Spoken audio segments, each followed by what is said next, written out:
Welcome back to the review of Comstock's quarterly stakeholder perception analysis report. I'm Trevor Brucato with RBMG, Comstock's US-based investor relations firm. I am pleased to have with me today, again, Comstock's Executive Chair and CEO, Corrado De Gasperis, who will be going through the results from the third quarter investor sentiment report, which covers trends related to Comstock's perceived strengths, weaknesses, and milestones. Data for this report was collected following Comstock's Q2 2024 call on August 8th and ended on September 30th. The report is now live on the company's website at comstock.inc/investors.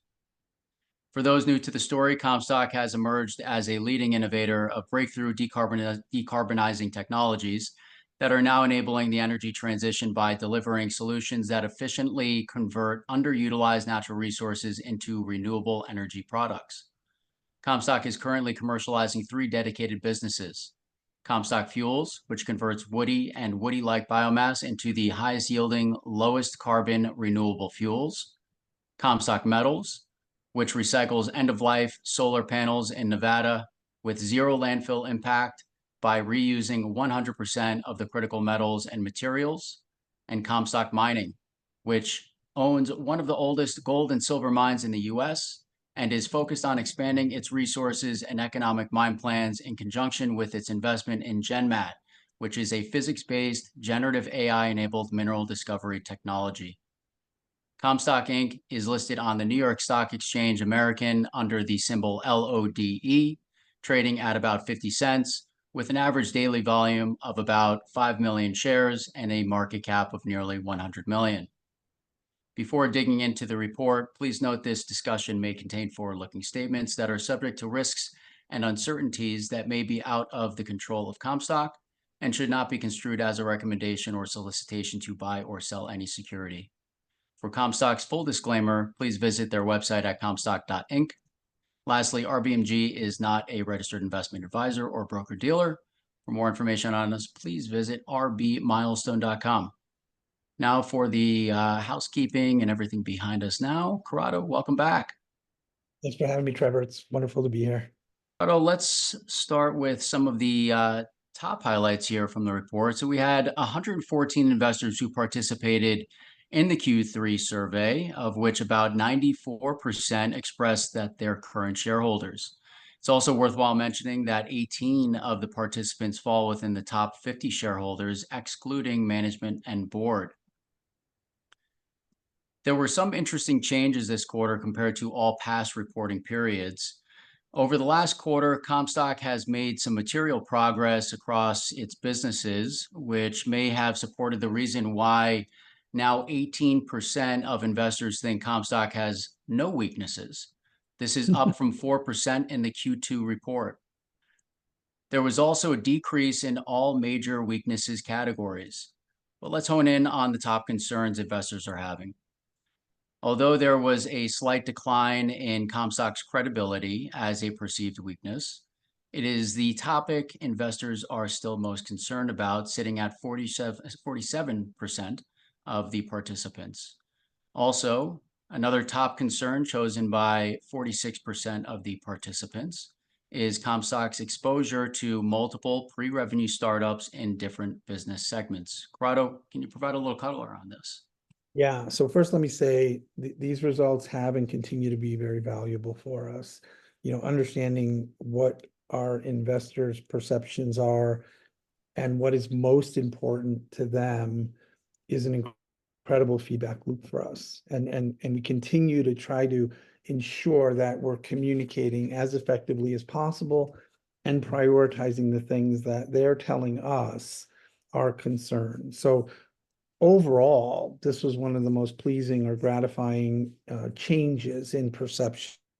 I think we saw, improvements, as you just said, across all the weakness categories. I think that's really a function of us delivering on some of those concerns directly. On the first one, though, from a standpoint of credibility, I don't think that we're trying to market or promote our credibility. I think we're just trying to deliver. So the fact that the metals business not only was established and up and running, that the revenue began coming in. Then the revenue began expanding to multiple categories, be it, tipping fees coming in, now shipping recycled clean materials going out, the addition of decommissioning services on top of that. I think it makes for a very, very strong platform for exponential revenue growth. We're excited about it. I think it does a lot to quell concerns about, can we credibly bring up, a complex proprietary metal recycling industrial scale facility? Yes, the answer is yes. We've done it. It's operating to great effect. Secondly, announcing our first commercial fuel deal, I think maybe was weighing heaviest on people. The fuel technology is extraordinary. The yields are exceptional. They continue to improve, but nothing is better than a sophisticated technical third party validating that by agreeing to excellent commercial terms to deploy our technology in an important region of the world, frankly, a region of the world that we hadn't prioritized yet, and it accelerated and quickened. So, I think in both those points, credibility improves, right? And that's the only way to improve credibility as far as we're concerned. So we'll continue to do that. The second one's interesting because our transformation to an innovation and technology company that's commercializing decarbonizing technologies, it was ambitious. It was never unfocused, right? It was always focused from our perspectives. What do we have competency in? Metallurgy, chemistries, material recycling, including silver. We feel we have strong competency in. We acquired an incredibly deep competency with, waste to fuels. And so we've been extraordinarily focused, I guess, in the transition when you still have some legacy and you're creating certain new things and the synergies of those new things in terms of either the markets are trying to address, clean or transition and renewable energies, or frankly, even GenMat's ability to accelerate material development to that same end, to us is extremely focused. We operate systemically, which means the lines of businesses are solely dedicated to commercializing their technologies. And we support the innovation, the earlier stage innovation capacities. We support the administrative activities so that our team leaders and their teams are not distracted by that. Our whole methodology of business is a focusing effort, but it's understandable that in a transition, as investors have to consider the old, as investors have to consider what's being monetized and sold, as investors have to consider all new things that are occurring, it seems like there's a lot going on and it's unfocused, but we never felt that. So we will continue to dedicate, and as results continue to focus, as the funnel continues to narrow and we deliver at the other end, I think we'll see continued, but it's very gratifying.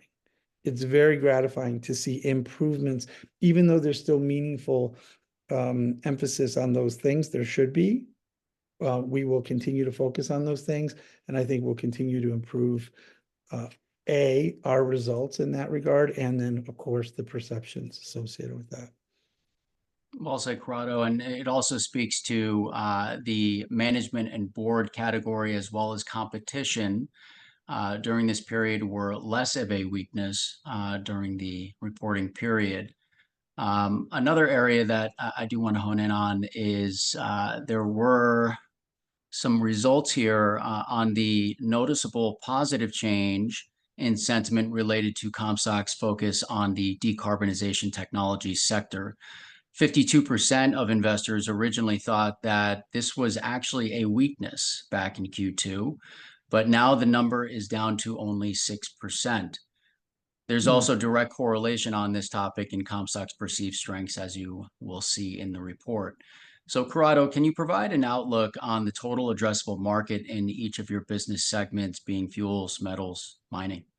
Yeah, I'd love to. And let me say, to what you just commented on. There's correlation there too. Less of a concern about competition, less of a concern about the, innovative decarbonizing technologies. Let's think about that just for a second.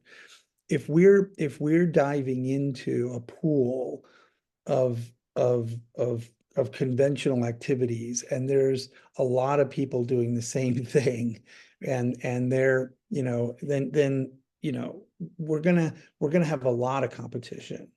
We're gonna have a lot of competition. We are focused on novel breakthroughs.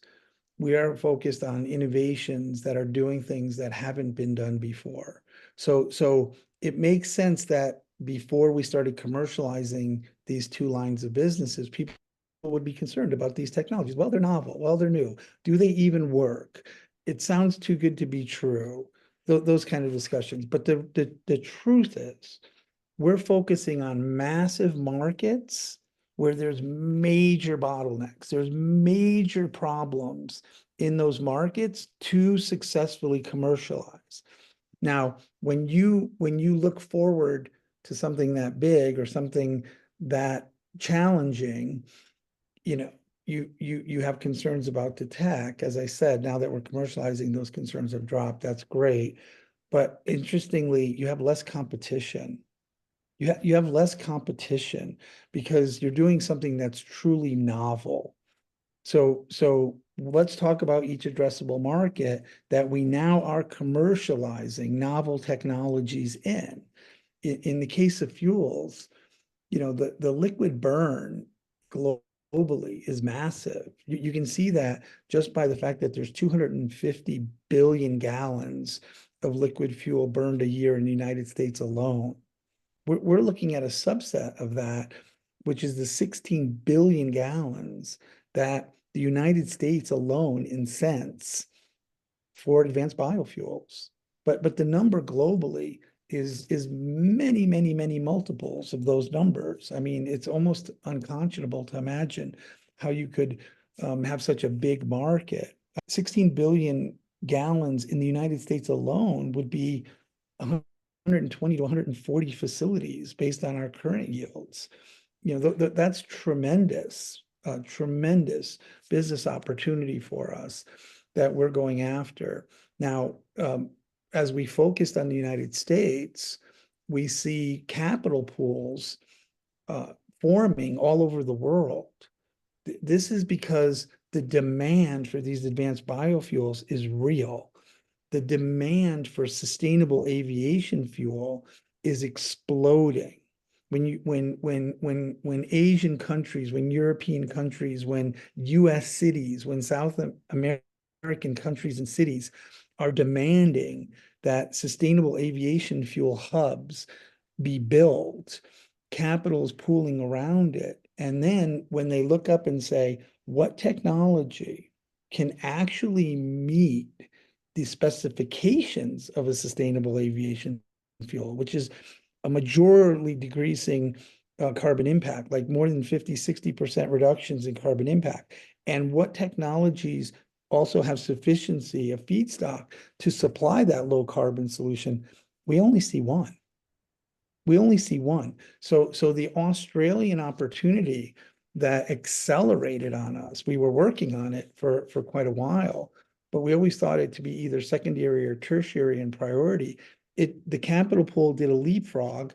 The project coordinators and initiators did a leapfrog, and they moved into the pole position, and we signed an extraordinary deal. And it wasn't one deal. It's 3 deals. There's literally 3 sites that have been identified for licensing our technology and paying for our engineering services. So the market is massive. With metals, we started in that conventional pool with all the lithium ion battery recyclers, and it was more than just, all the startups that were trying to recycle lithium ion batteries. It was the battery manufacturers themselves. Everybody wanted to recycle these batteries. More to the point, everybody desperately was trying to get their hands on these materials. However, most people didn't even understand that solar panels had lives, let alone that the lives were turning out to be much, much shorter than anticipated. So the shortening of a solar panel's useful life from, let's say, 25 plus years to something closer to 15 years created a market that we didn't even know was coming for another decade. And last year it was under 100,000 tons. Next year it should be about 100,000 tons, but it's going to 1 million tons by 2030 and 8 million tons by 2050. And that's the United States alone. 8 to 10x those numbers globally. 8 million to 80 million globally between 2030 and 2050. These are staggering numbers. And do we see anybody that can process that level of material that fast at industry scale? Today, we don't see anybody. Today, we don't. Will somebody show up? I'm sure. But today, we don't. It's also not simple. The ability to destroy contamination, to eliminate the contaminants while not polluting the air and not hurting the materials so that they come out clean for resale is not easy. Is not easy. That's the process we've just proven. And now we're scale into that market. We want to maintain our early mover advantage by creating a system that could do 3.5 million panels a year. That's a panel every 7 seconds. That's not just a panel every 7 seconds, not just 3.5 million panels a year, cleanly. Clean meaning no air pollution. Clean meaning no contaminants on the materials that can be resold and reused into glass materials like bottles, like solar panels, into aluminum materials like cans, like other things, and then all that silver coming out to boot. So, those are huge addressable markets. That was not luck. That was thoughtfully identified. And then mining, it's a little bit different of an animal, but it depends on how you think of gold. We think of gold as money. We see an insatiable demand for gold. It's hard to say it's infinite, but it feels like, it's in demand and it's in growing demand. And when you consider what's going on with currencies and monetary policies, it could be explosive demand. And so we are sitting on a 12 square mile district, not just a mine. There were hundreds of mines that we consolidated. So we're sitting on a 12 square mile gold and silver district, which will only go up in value given the current trends. But we have an infrastructure. We have full entitlement. We have permits. And so when you compare our mining assets to other similar mining assets, the de-risking from, quantifying the resource in the ground, from already having entitled, the properties to having built out an infrastructure. Those are probably the three biggest, obstacles that you would worry about, right? In this kind of asset, we've already de-risked those. So we love the markets. They're all meaningful. They're all impactful. And we believe in every case, we have a leading advantage to anyone that you would call a peer or a competitor. Thanks, Corrado. Let's transition to Comstock's perceived strengths. You just touched on the significant increase in investor interest around Comstock's sector focus and the market opportunities there. But another trending strength worthwhile diving into is investors recognizing your strong fuels partnerships, which increased from 11% to 27% quarter over quarter. Excellent. Yeah. So I think, look, we operate systemically. I know that's not as well understood. We're going to do a better job describing our system, describing our platform, but we forge almost unbreakable bonds with our partners. And I know everybody's interested in hearing about the commercial offtakes, and guess what? You're going to hear quite a bit more about commercial offtakes. Everyone wants to hear about revenue and supply for metal recycling. You're going to hear more about metal and supply. But let's not forget the innovation capacity that we are partnering with the world leaders in lignocellulosic science, the world leaders in this material science. let's not forget the laboratories that are effectively part of our system. It's a variable cost. It's not a fixed cost, right? We're funding developments that in one instance, for example, will bring us to cost parity with petroleum, something we're very high on as a stretch goal. It's not done yet. There's much to do, but we're investing in partnerships that will enable those kinds of things. And so, as I said earlier, the system is a platform that allows our businesses to focus massively on just commercializing the technologies that are at TRL6, that are moving to TRL7, that we want to ramp up to 8 and 9. But the platform also has a pipeline of additional capacity. So I saw some little bumps, in innovation, as a strength. I think it might be singularly our biggest strength.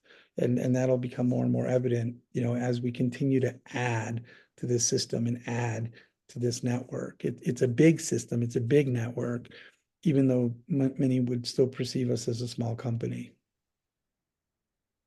Before moving on to the next category, some other trends on the strengths front that regained stakeholder interest were on Comstock's experienced operating team. So it does speak to what you're talking about here.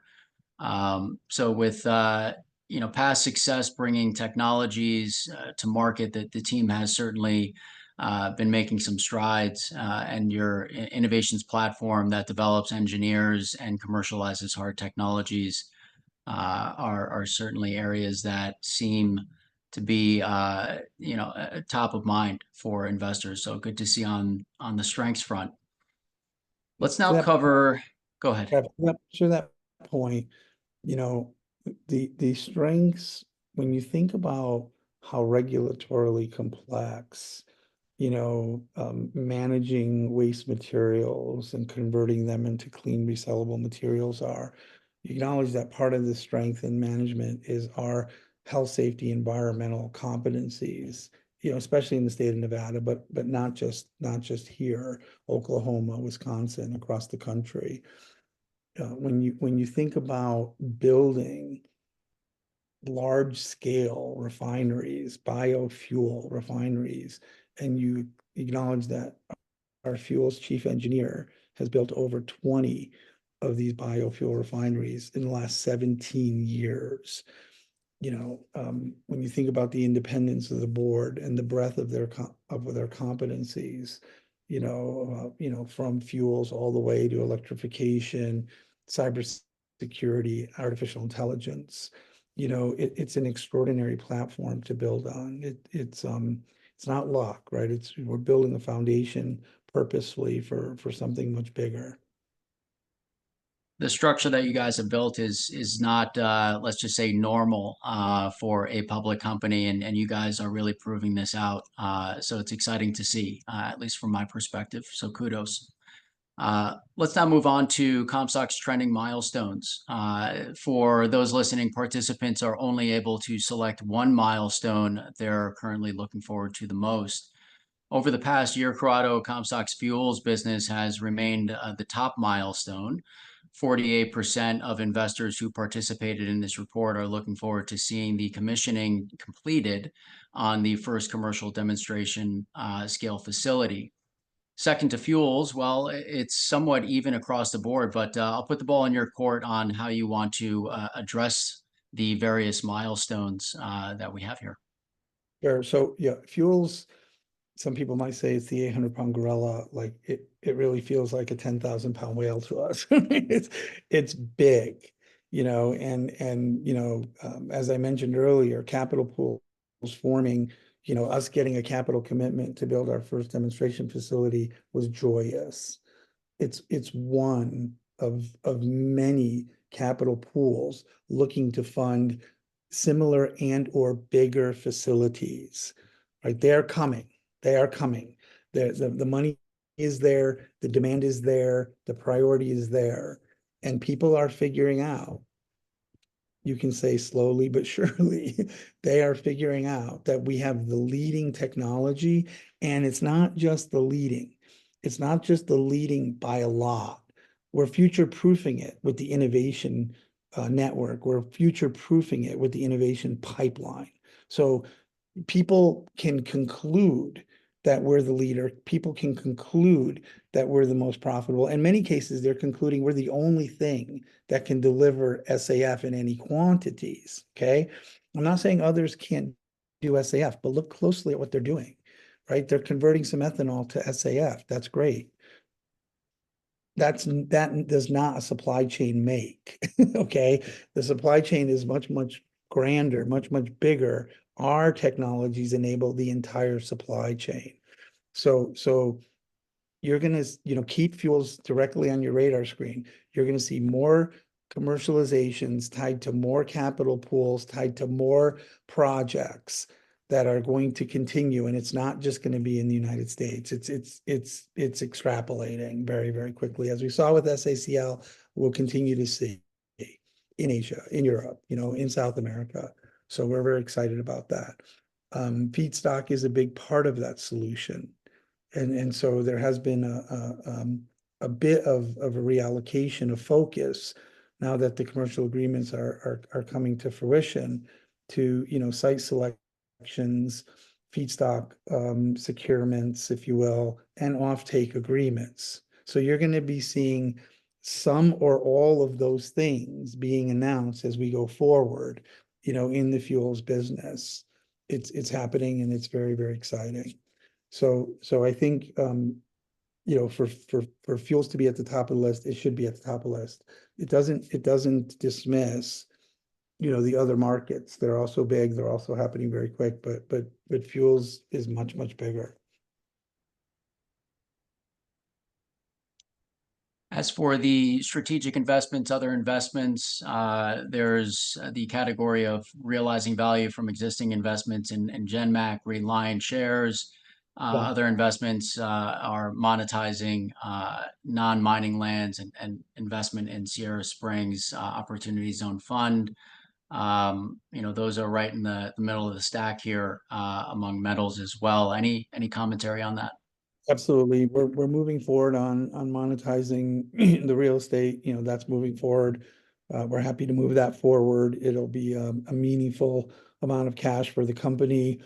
The Green Line investment, we have to pace it as their business is pacing and developing. They've got their first system operating in Oklahoma. They just announced a major commercial agreement. Internationally, they just announced, very happily their IP and patents that are being secured. So they're moving forward as they look to more liquidity events. We look to participate in that. It's probably looking like 2025 versus 2024, but it's all positive developments that we're seeing on their side. And with GenMat, we're more and more integrating what they're doing to our material science. Again, think innovation capacity. Think about this network of labs where we're developing materials and material science.